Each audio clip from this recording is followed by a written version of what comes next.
કાકા હા તમે છેલ્લા કેટલા દિવસથી આપણા મધુભાઈને ઓબ્ઝર્વ કરો છો સ્ટાફમાં? કેમ હું થયું? પહેલા કેવું કે ઘણીવાર ઓફિસે મોડા આવતા હતા અને વહેલા જતા રહેતા હતા. હા છેલ્લા થોડા દિવસથી ઓફિસે વહેલા આવે છે અને ઘેર મોડા જાય છે. બે તો એના ઘેર સાસુ રોકાવાય છે એટલે અચ્છા, એવું છે?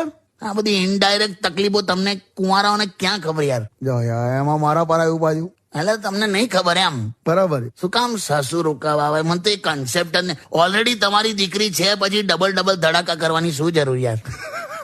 એ ખબર જૂની ફિલ્મોમાં ખબર છે શું? પેલો વિલન આમ આવે પછી આંખો ફોડવા માટે બે સળિયા આમ લાલ ગરમ કરે. હા, પણ શું કામ? એટલે સળિયા ઠંડા હોય તો આંખો ના ફૂટે? ફૂટે જ ને. હા, બરાબર છે. ગરમ શું કામ કરતો હતો? તો પછી ઓલરેડી ઠંડા સળિયા છે ઘેર, તો શું કામ પણ ગરમ કરીને લાલ કરવા છે? આખું આ રેફરન્સમાં લીધું તમે? અને હું